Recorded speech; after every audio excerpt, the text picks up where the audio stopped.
I'm Sharon Alfonsi. I'm Scott Pelley. Those stories tonight on 60 Minutes.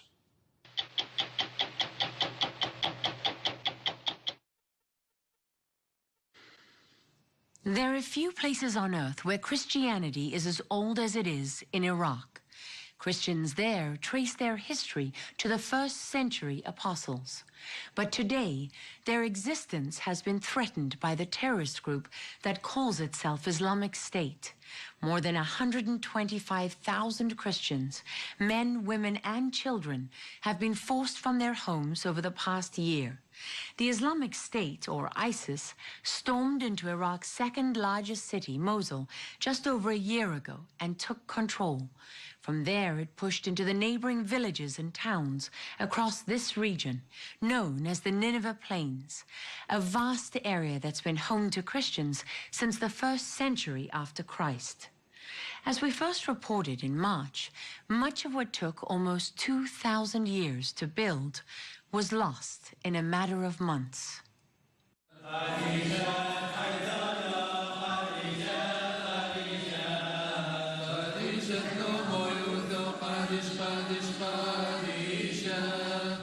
On the side of a mountain overlooking the Nineveh Plains of ancient Mesopotamia is the monastery of St. Matthew. It's one of the oldest on earth. The voices of its monks have echoed here since the 4th century, uttering prayers that have not changed. You do the service in Aramaic, which was the language of Jesus. Yes. Are you among the last people on earth to speak this language? We think so, because we kept this language through the language of prayers. Prayers through centuries of persecution. Father Yusuf Ibrahim is one of only 7 monks left here. He told us the monastery was founded in 363 and has survived the Persian and Ottoman empires, Mongol invaders, and Kurdish conquests. Today it's threatened by the Islamic State, whose fighters advanced towards St. Matthew's gates shortly after taking Mosul last summer. Kurdish soldiers pushed them back to this village, where their flag still flies only 4 miles from the monastery. What are you most afraid of? Unknown future. The unknown future? Yes. What do you think is going to happen? We don't know exactly, but we're expecting the worst. The road from St. Matthew's brings you to the front line, just 6 miles from the outskirts of Mosul. Every town and village between here and the occupied city is in the hands of the Islamic State.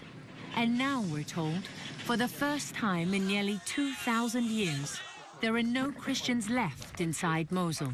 They take everything from us, but they cannot to take the God from our hearts. They cannot. Nicodemus Sharaf is the Archbishop of the Syriac Orthodox Church in Mosul, one of about 10,000 Christians who fled the city. We found him living as a refugee in the Kurdish capital Erbil. He said ISIS fighters were already inside Mosul when he escaped. I don't have any time to take anything. He told me, you have just 5 minutes. I take it 5 books. They are very old. Among them, this Aramaic manuscript.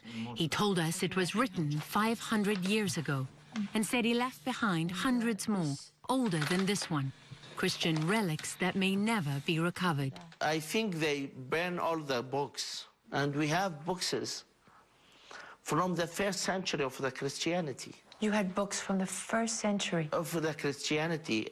When I remember this, I cannot do it.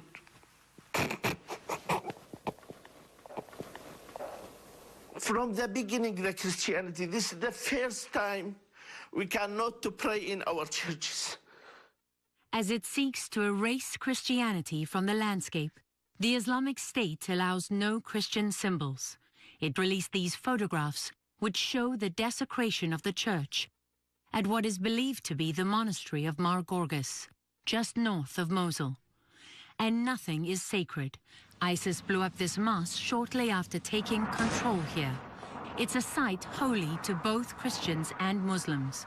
because the Old Testament prophet Jonah was said to be buried inside. Just like the Nazis marked the property of Jews, Christian homes in Mosul have been marked with this red symbol. It's the Arabic letter N for Nasara, an early Islamic term for Christians. When ISIS puts it on your home, you either convert to Islam, pay an extortion tax, or face the sword. Issa al-Kareen is one of tens of thousands who had to make that choice. He was at home with his family in the Christian village where he'd lived all his life when ISIS fighters came looking for him. He told us the fighters first took all his money, then his wife and children. So they were telling you, convert, convert, convert? Yes, convert. In the beginning, I refused. I told them I was Christian, and I had my religion, and they had their religion. But they told me, if you don't convert, we will kill you and take your wife and children. He agreed and was taken to Mosul to convert, where he was reunited with his family. Soon, ISIS fighters were asking about his young daughter, and he told us that frightened him more than anything. They said to me that in Islam, the Sharia says girls that are 10 years old should get married. As soon as they left, my wife and I shut the door. We looked at each other, and she started to cry and pray. We were so scared they were going to take our daughter from us. They escaped in the back of a taxi. Issa says they talked their way through 3 ISIS checkpoints and traveled for over 4 hours on back roads to Erbil, where, like Archbishop Sharaf, they now live as refugees. Some 30,000 Christians were living in Erbil before this crisis, most of them Chaldean Catholics, who follow their own ancient traditions but recognize the authority of the Pope. Bashar Warda is the Archbishop of this diocese. He says his congregation has swelled by more than 60,000 refugees, as Kurdistan, the semi-autonomous region in the north of Iraq, has become a safe haven for Christians fleeing the Islamic State. This is one of the oldest Christian communities in the world, thousands of years old. 2,000 years, almost. And when you look at it today, where is that Christian community here? Disappearing. It's dying. Archbishop Warda said Christians in Iraq ironically felt safer under Saddam Hussein. Democracy brought a new wave of persecution and prompted a mass exodus of Christians. When the U.S. withdrew completely in 2011, Archbishop Warda said the situation became even worse because Iraq's new leaders were incapable of governing without help. I think the American support was needed forcefully.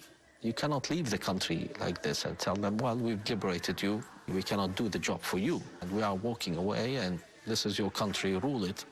So, in your view, walking away in 2011 was just as damaging to Iraq as 2003 Yes. when the U.S. invaded? Yes, it's not blaming, but that's the reality. This is not what you camped for in 2003. 4,000 sacrifices of the American soldiers was not meant to come to this day.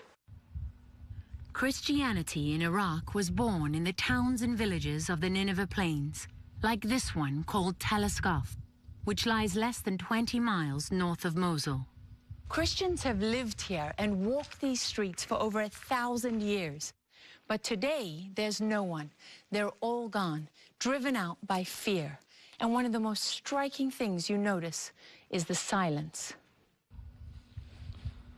Every road was deserted, houses and possessions abandoned, others destroyed.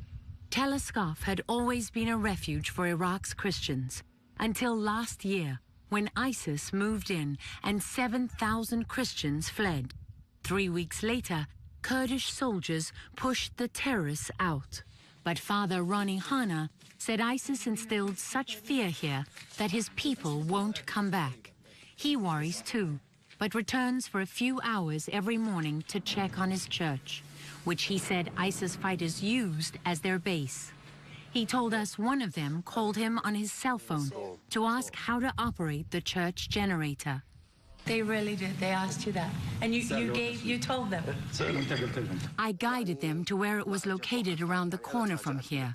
He told us, and explained how to turn it on. The last thing I said was to please take care of the church, and they just hung up. The cleansing of Iraq's Christians from this land is something Archbishop Sharaf believes ought to be generating a much louder cry of outrage from his Muslim friends and neighbors. Speak up.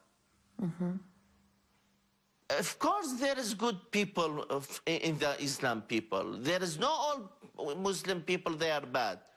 I believe. But where is the good people? Where is their voice? Nothing. Few.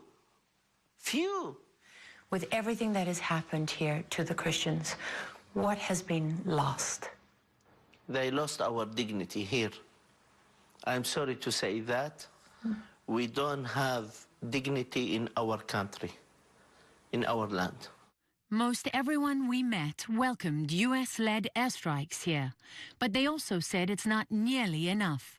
Taking back Mosul, a city of about 1.5 million people, is widely understood to be a difficult prospect. Archbishop Warder believes the Iraqi army can't do it alone, and as long as the city remains in the hands of ISIS, who he refers to as Daesh, its Arabic name, no Christians will be going home. For me, Daesh is a cancer. It's a disease. So sometimes you take some hard measures, unfortunate measures, to deal and to treat this cancer. So you want to see a major military offensive to retake Mosul? Yeah, to get Iraq to its normal situation. And by getting Iraq to its normal situation, you mean restoring the border between Iraq and Syria? Yes. Getting rid of Daesh, the Islamic State? Exactly. Defeating them militarily? Please, God. The Christian community hastily set up militias to guard their deserted villages and homes along the front line. And they're getting a little help. As I'm going this way, We were surprised to come across American Brett Felton, a Christian veteran of the Iraq War, who traveled on his own from Detroit to train Christian volunteers. And this man, Hamas, who said he came from Australia, driven to defend the land where he was born. What do you think the Islamic State intends to do with the Christians here? To wipe them out, to be nothing, no place left that bears the name of Christian or Christianity. Christians in the frontier town of Al-Qosh live in the shadow of the Islamic State. Under constant threat, the militiamen keep watch as they celebrate their faith and carry out traditions that are as old as Christianity on the Nineveh plains.